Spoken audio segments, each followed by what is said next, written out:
As the maid accidentally spills the cup, she says, I apologize. I greatly apologize. As Albin says, seriously? I'm Albin Audrin, 15 years old, and I've suddenly realized that only ruin awaits me. Albin says, explaining, this is a world from a fantasy novel, and I've become the villain with the absolute worst personality. While he's a piece of trash with all the three qualities of arrogance, insolence, and laziness, he is also a genius that never puts in any effort. Apparently, he lost his parents at a very young age, and that's why he grew up with such a warped personality. But there's no doubt about it. At this rate, I will definitely be ruined. If I remember correctly, things start going south once he gets into the academy, and the direct cause of it is the loss of a duel against the protagonist. For now, I should start with changing my lifestyle. Having to live pathetically by the roadside before dying like in the novel is just then he hears a knock. So he says, who is it? As butler Sebas Christian, here on will be called Sebas, enters, he says, please excuse me, Albin-sama. It's your butler, Sebas. Albin says, Sebas, huh? Albin says in his mind, he's Sebas Christian. Because of how lazy Albin is, he's the pillar that supports the household. Sebas says, I heard that the server had made a mistake earlier, and suddenly Sebas says, wait, Albin-sama? Albin says, confused. What? As Albin looks confused, Sebas says, could it be that you changed into those clothes yourself? Albin thinks, recalling, I messed up. And more importantly, just how lazy were you, Albin Audrin? So Albin says, isn't it faster to just change my clothes by myself? Sebas says, wiping his tears, I feel so moved. Albin says in his mind, to cry over something as trivial as this, well, I don't blame him, considering how he's been with Albin for many years already. So Albin says, more importantly, Sebas, you see, I'm thinking about losing some weight. As Sebas looks shocked, he says, how may I be of service? Albin says, and since you have knowledge about swordsmanship, I'd also like to learn it from you. Sebas says, Albin-sama, could you really have been hit on the head? Albin says, calm down. I most certainly have not hit my head. Then he says in his mind, though I did get soaked with some tea. In any case, if I don't start changing now, there won't be a future left for me. Isn't there something I can do? Something to convince Seba. So Albin says, as I am now, wouldn't I be unable to find a wife? As Seba says, a wife, you say? Though, I believe that with your status, Albin-sama, you would have no shortage of marriage proposals. Albin says, don't make me say it again, Sebas. I said I wanted to do it, so I will. Sebas says, Albin-sama? Albin says, you don't have to hold back. In fact, you should come at me as if you're trying to finish me. I'll show you that I can do it in 6 months, both the diet and mastering swordsmanship. Sebas says, to have such firm resolve, I understand. While unworthy, this Sebas Christian shall help you with all his might. Albin says, all right, let's do this. It is a pain in the head, though. After a week, Sebas says as Albin was on the floor, Albin-sama, would you like to give up now? Albin says in his mind, my feet are swollen, and my arms are trembling, and my sides hurt so much. As Sebas says, first we should have you get used to the basics. Albin says, striking, I already know at least that much. As Albin falls, he says in his mind, it's just that you're too damn strong. Sebas says, it's better to train muscle strength in a balanced way, you see. As Albin falls again, he says, this isn't going to work. My body isn't moving the way I want it to. I give up. Sebas says, understood. Albin says, every breath I take makes it feel like my muscles are going to burst. As Albin says in his mind, in the first place, I'm starting at too big of a disadvantage. I still have time, so I should take it a bit slower. Sebas says, however, at the pace that you are going, it's likely that you'll lose weight in about 1 year. No, in around 3 years. Even so, this is already way better compared to what you were before. Albin says in his mind, 3 years, you say? Then he says, that's going to be troublesome. So, accompany me a bit more, Sebas. Sebas says, that's the spirit. I shall accompany you however far you wish to go. A month later, as they were practicing, Sebas says, your swordsmanship isn't bad. However, it's too slow. Albin says, I'm not done yet. 2 months later, as they were practicing,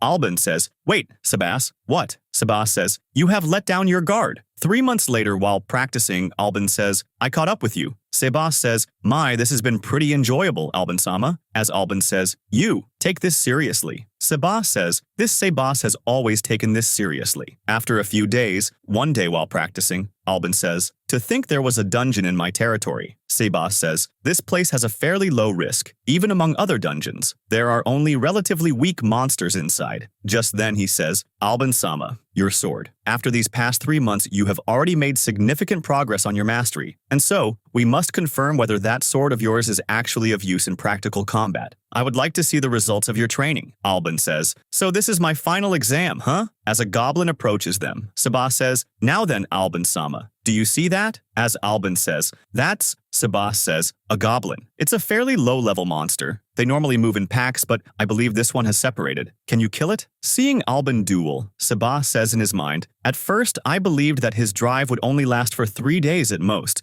that there was no way that lazy brat could ever follow through with it. However, you have absorbed everything I have taught you with an incredible speed, and there was no limit to a hard-working genius. As Alban slays the goblin, Sabah says in his mind, just when has my heart last beaten so fast? This Sabah can say it with confidence. You are truly a swordsman beloved by God. So Sabah says, that was amazing work. Alban says, Sabah. Sabah says, that terrifyingly cruel and heartless kill, you have gotten stronger. I have nothing left to teach you. Alban thinks, and so, 6 months after I started training, then he says to Sabah, Sabah, is it true that someone sent me a marriage proposal? Sabah says, your voice is a little too loud, Alban-sama. Alban says, I knew it. The effects of my diet are amazing. Finally, I too will have a wife. Then he says in his mind, I wonder what kind of girl she is. I'd really prefer if she were cute and kind. Sabah says, however, it may be difficult to call this good news per se, as Alban says, shocked. Huh? Wait a second. Which family is approaching us about this marriage proposal? Sabah says, the Barrow-Ducal family. Alban says, shocked. The Barrow-Ducal family, you say? The status difference between us is way too huge. I'm just a baron, you know. Why would they? Alban says in his mind. If I recall correctly, Alban actually did get married to someone in the story, and his wife should be Letitia Barrow, a problem child who had her engagement broken because of her misdeeds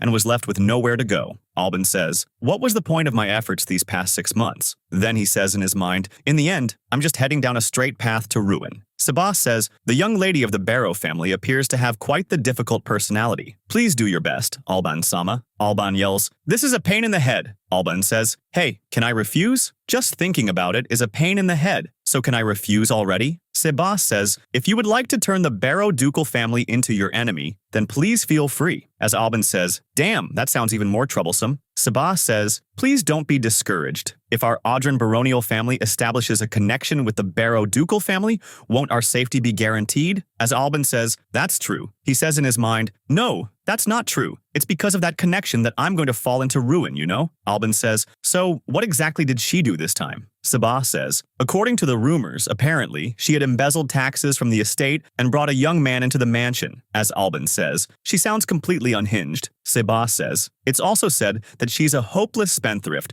who has even laid hands on her fiancé's assets. Alban says in his mind, to change my fate, I even went so far as to lose all this weight. And yet, this just means that there was no point to everything after all. As they were ready to greet Letitia, Seba says, whispering, it's finally time to meet her in person. As Alban says, yeah, he says in his mind, so what kind of ridiculous person is going to appear? As Letitia gets off the carriage, Alban says, huh? She looks different from how I imagined. Or rather, she's so pretty. As Letitia says, good day to you. My name is Letitia Barrow. I shall be in the care of the Audran family from now on. Please take care of me. Seeing Letitia, Alban says, likewise. Sabah says, I am the butler. Sabah, Letitia says, it's nice to meet you. Sabah says, I'm sure you must be tired from the journey. I shall show you to your room immediately. Then he looks around and says, as for your attendant, Letitia says, I don't have one. As Sabah says, confused, what? Alban says, you don't? Letitia says, please hurry and guide me. I came to this place alone. As Letitia goes in, Alban says, Sabah, what do you think? Sabah says, she is a very beautiful lady. Alban says, that's not what I'm asking about. Sabah says, I apologize. Let's see, if I had to summarize in one word, I'd say odd. Alban says, you think so too, huh? Sabah says, no matter how you look at it, she sounds completely different from what we've heard. Her demeanor does not seem to fit with a girl that commits misdeeds. Alban says, right? If anything, I felt wisdom from her. Sabah says, it appears that there's more to this than meets the eye. Alban says, it's great that you understood that so quickly. Look into what happened to her. However, you must not let anyone else know. I'll try to get as much information out of her as I can, but I really don't want to get involved in the Barrow family's problems. As Sabah says, still, I'm relieved. Alban says, about what? Sabah says, I fully believed that some fool who you wouldn't even be able to hold a conversation with would arrive. However, Letitia-sama is refined. She might even make for a fitting wife for you, Alban-sama. I'd be glad if that were the case. Meanwhile, as they were eating, Alban says, and that's when I said not even those adventurers would eat mimics. Letitia ignores, and as she was about to leave, Alban says, hey Letitia. Letitia says, thank you for the meal, and leaves. As Alban gets angry, he says, she still doesn't want to talk to me. Sabah says, I believe that it's because the joke was just far too boring. Alban says, getting angry, shut up. She's been ignoring me for 3 whole days. Is she really that on guard against me?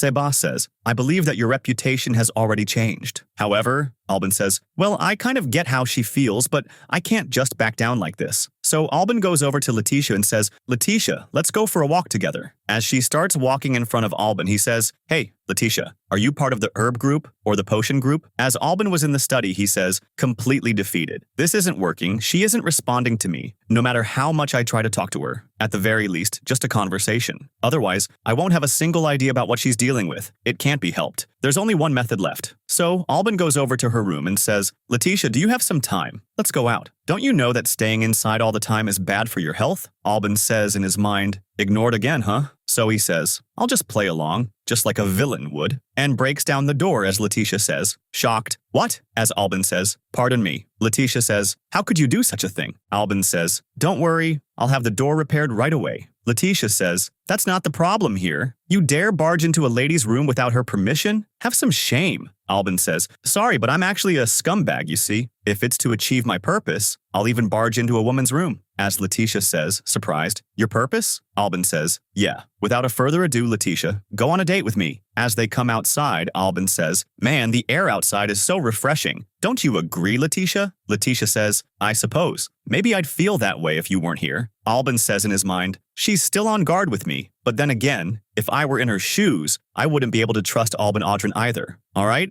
So he says, if we follow this mountain path, there's some really beautiful scenery. As Letitia was following, she calls out, hang on, I'm not used to walking mountain paths. As Albin says, whoops. Letitia says, if you had already planned this walk, you should have warned me beforehand. Albin says, sorry about that. So he offers her his hand. Right then, excuse me, and lifts Letitia bridal style as he says, this way you won't sprain your feet, right? As Letitia says, don't touch me. Albin says, I won't do anything weird, trust me. That'd cause trouble, he says in his mind, but to think I can carry her bridal style so easily, thank goodness I trained. Letitia says, even if you aren't doing anything weird, it still seems you're thinking something weird. Just then, Albin says, oh, look right ahead. You can see it now. As Letitia looks in front of her, she says, wow. Albin says, from here you can see all of the Audryn territory. I really wanted to show it to you. Letitia says, surprised, to me. Albin says, yeah, after all, we'll be taking care of this territory together from now on. As Letitia stands, she says, you're quite different from the rumors. As Albin looks confused, she says, I'd heard that Albin Audryn was an arrogant and insolent thug. Albin says, you're missing lazy. Also, I'm no thug. I'm a villain.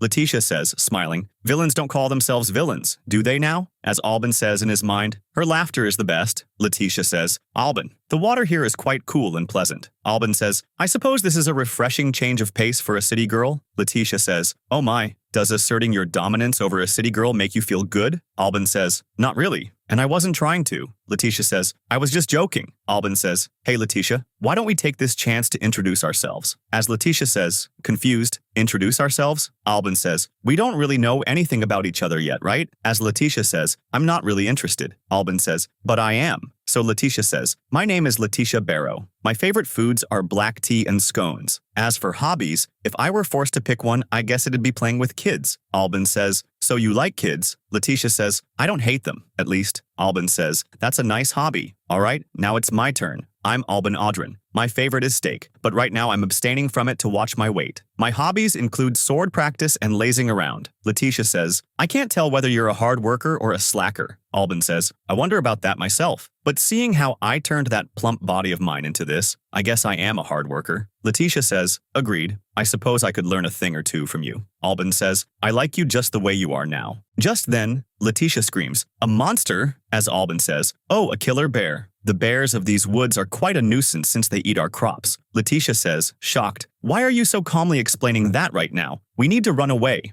Hurry. Just then, Albin notices and says in his mind, it's targeting Letitia. Well, I know she looks delicious, but I'm afraid I'll have to refuse pets like you. He calls out, stay away from Letitia. As Albin slays the bear, he says, oh man, we finally had a good conversation going. Are you all right, Letitia? Letitia says, I'm fine. I've never seen a monster before, so I was just a little surprised. Just then Albin says in his mind, what the hell am I doing? She's never been attacked by a monster before, of course she'd be scared. As Albin takes hold of Letitia, she says, Albin? He says, I'm so glad you're safe and sound. Letitia says, hey, Albin, why are you so kind to me? Albin says, what do you mean? Letitia says, aren't you being forced to marry me for political reasons? You could have just been happy with the security of the Barrow family's support and left me alone. So why? Albin says, I want to flirt with my cute wife. Isn't that obvious? Or at least, that's the front I put up. My true intention is to figure out what you did and who you pissed off. Letitia says, it'd be safer not to know that. Albin says, that will not do. I'm involved in this now. Letitia says, no, you're still unrelated to it. Let me give you a piece of advice. If you want to keep the Audrin family safe, you should treat me badly. Recalling, Letitia says, I had a fiancé decided for me at the age of 5. In flashback, Letitia is 5 years old as she says,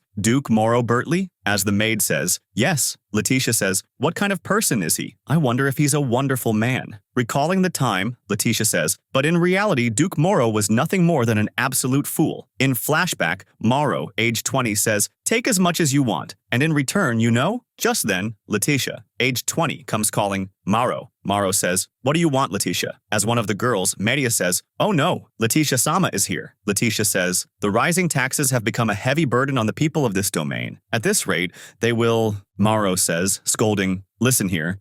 The Barrow family's little pipe woman shouldn't be meddling in politics now, should she? As Letitia says, I suppose I spoke out of turn. One of the girls says, pipe woman, he says, while the other one says, stop, I'm already laughing, I feel sorry for her.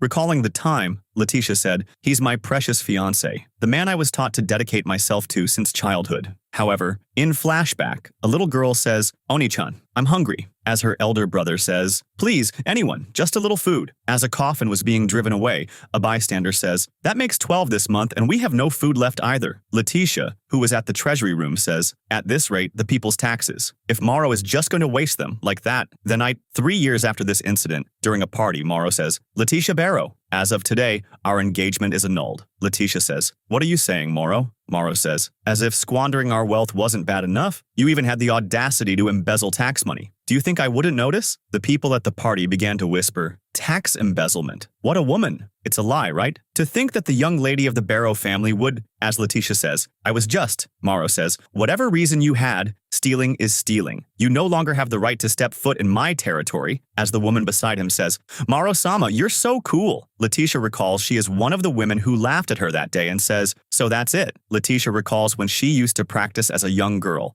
saying, good day, Bertley-sama. Recalling the time, Letitia says, the future I had dreamed of since I was a child, I guess I'm never going to see it again. Just then, Morrow orders, what are you all waiting for? Hurry and get her out of here. As Letitia says to herself, however, I have no right to cry. She says, I understand. I did it all knowing all too well about the consequences, after all. Half a year later at the Barrow household, Letitia says, Baron Albin Audrin. So that's the name of my new fiancé. This must be divine punishment. For my sins, Letitia says in her mind. Every noble has heard of the rumors. He's the worst kind of man. Arrogant, selfish, and lazy. However, in reality, Albin was a person who said things like, after all, we'll be taking care of this territory together from now on. I'm so glad you're safe and sound. And, Letitia, go on a date with me. He saw me for who I truly was. He even believed in me. But that's exactly why I can't let him get involved. I don't want to put Albin in danger. Whether it be losing something I hold dear or having my hopes shattered, I hate it. All of it. What am I supposed to do? Meanwhile, Seba says, it seems this is how Letitia-sama has been framed for this matter. Albin says, all right, that's enough. Now, how should I finish him? Kidnap him and throw him into the sea? In that case, maybe I should hire a professional torturer. No, wait, it'd be better if I did it myself. As Sebas says, I'm not finished yet, Albin-sama. Albin says, what? In summary, Morrow is a cheating fool, framed his sins on her, and then cast her aside. Isn't that everything? Sebas says, no, there's more to it than that. It's true that Letitia-sama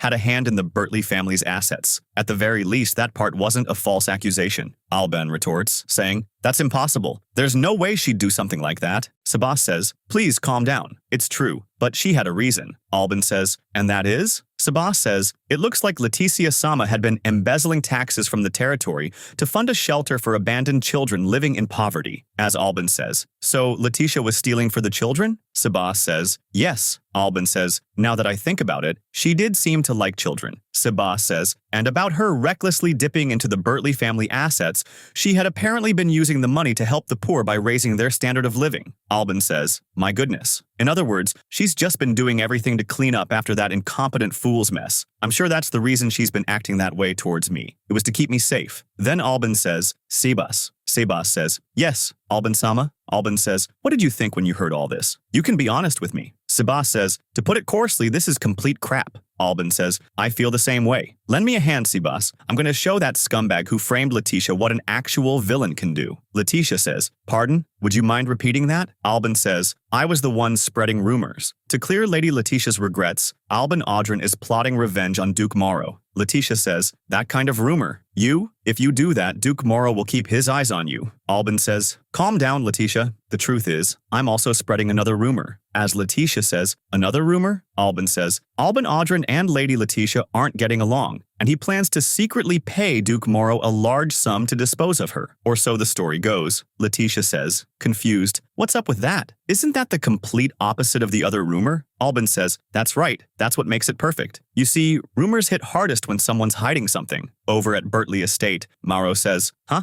That's the total opposite of what we heard before. Morrow yells, Audren, you fool! Did you plan all this? Alban says, plan? Weren't you the one who tried to frame her first? As he raises his sword at Morrow, he says, I won't forgive you. I'll make you feel the same despair Letitia did. Morrow says, laughing, to think that you two would work together. But that is clearly treason. A serious crime. Matya says, that's right. Do you think that a fallen noble woman and a mere baron can just walk away from this unpunished? Alban says, what a noisy bunch. Of course we know that. Just then, Hughes de Caron, will be called Karen from here on, enters alongside Sebas, saying, in that case, then we better solidify Audren-sama's position, wouldn't you say? As Morrow says, trembling. You are, Karen says, stand down Duke Morrow Bertley, and don't even try to pretend you don't know my name. Morrow says, Lord Karen, why would you be in a place like this? Karen says, I'm here because my friend Sebas invited me on a trip to the Audren territory. But by sheer coincidence, I overheard something quite outrageous, that you ordered the young lady of the Barrow ducal family to be finished. Morrow says, you've got it wrong. This is all a plot made by Alban Audren. Sebas says, coming over, Lord Karen, this is a letter addressed to Morrow-sama. I stole it from Alban-sama. Karen says, hand it over. Karen reads, if you wish to be rid of Letitia, then I'll lend you a hand. Then he says, Baron Audren's letter doesn't mention anything about finishing at all. Sebas says, I believe that settles it. As Morrow says, furiously, you already planned that far ahead? Alban says, who knows? What are you even talking about? Letitia says in her mind, he made sure Lord Karen overheard the word finish and left no written trace of agreeing to it. This man, truly, what a bad man he is. As Karen says, take Duke Morrow Bertley into custody. Morrow says, a duel. I, Duke Morrow Bertley, hereby challenge Baron Alban Audren to a duel to restore my honor. Alban says,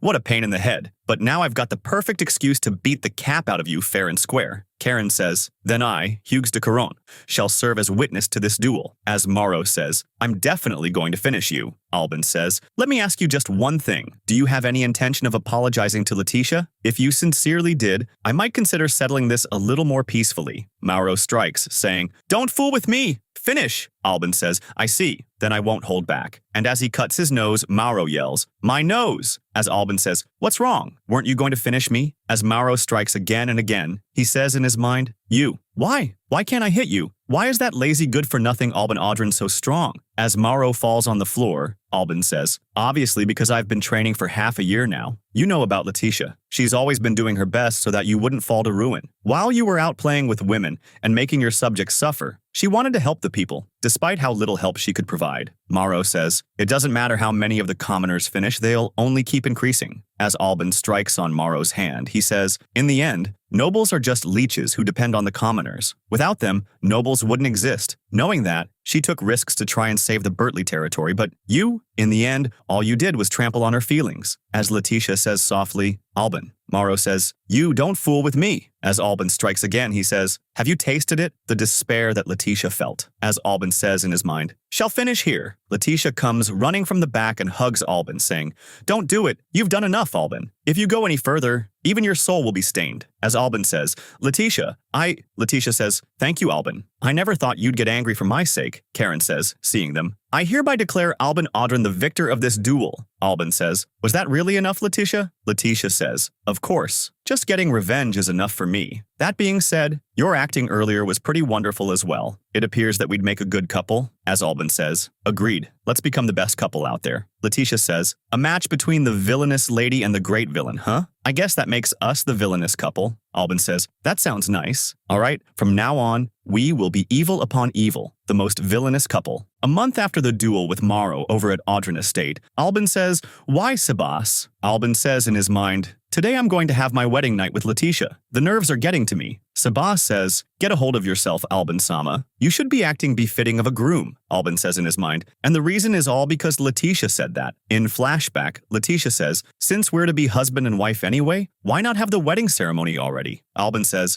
I wasn't even this nervous when I fought my first goblin. My heart. Sabah says, that's a good thing. After all, this wedding between you two sets the stage for a brand new journey in your life. You need to feel nervous, otherwise Letitia-sama will just be disappointed. Alban says, I guess you're right, let's do this. As he says in his mind, I want to see Letitia in a wedding dress. I really want to see it. She'll definitely be hella cute too. Sabah says, this sure brings me back. The master, your father, was also quite nervous on his wedding day. So he hit himself in the face to snap out of it. Alban says, my father did? Sabah says, yes. How nostalgic. Alban says, my parents passed away before I was old enough to understand anything, so I can't imagine it. Sabah says, being able to attend 2 generations of the Audran family's weddings fills this Sabas with pride. Alban says, hearing you say that feels like the greatest honor a lord could ever receive. But to me, I think of you like a father, you see. As Sabas says, shocked, Alban-sama, I feel truly happy right now. It was worth my efforts raising you since you were a troublesome brat. Alban says, don't call me a troublesome brat though, I agree. More importantly, over with Letitia, Maid Bennett says, shouldn't we be going now? Letitia-sama, are you really okay? Aren't you feeling lonely? Letitia says, yes, and I've calmed down a bit now. Thank you. As she says in her mind, the Audran Baron family is filled with such kind people. None of my relatives or family are attending the wedding. That's why everyone's being considerate and trying to not leave me alone. Why I did not feel nearly as nervous when I attended the engagement with Maro. I feel like I understand it now. This heart-throbbing sensation I feel in my chest. It's because I'm tying the knot with someone I truly love. The vague anxiety I have of the future, or whether we'll make a good couple. It's not like I don't have those thoughts or worries. My happiness far outweighs it all. This isn't like me at all. Just then, Sabas comes over saying, Letitia-sama, it's Sabas. I'm here to lower your veil. As Letitia gets up, she says in her mind, but, at least for today, may not be so bad after all. Meanwhile, Alban says as he waits at the altar, I'm so nervous, I feel like I'm going to puke. Let's see. First, Sabas and Letitia are going to walk down the aisle. I lift her veil, say our vows, and give her the ring. After the veil, I should be fine. What a pain. I'm too damn nervous, I'm scared. Why do wedding ceremonies have to be so meticulously planned? Just then, the doorman says, the bride is making her entrance. As Letitia enters, Alban says, beautiful, in the truest sense of the word. It's as if she's an angel, no, a goddess. Letitia says, worried, what is it? Is there something on my face? Alban says, blushing, no. I thought you were beautiful, so I couldn't help but admire you. Letitia says, I guess I'll take that as a compliment. As Alban says, seriously, you're the most beautiful girl in the world right now. Letitia says, geez, Alban, but I'm happy. Thank you. As Alban says in his mind, I guess it wasn't just me. I wasn't the only one whose chest felt like it would burst. Then the pastor says, the groom, Alban Audran, and the bride, Letitia Audran, you shall be taking each other as husband and wife, in sickness and in health,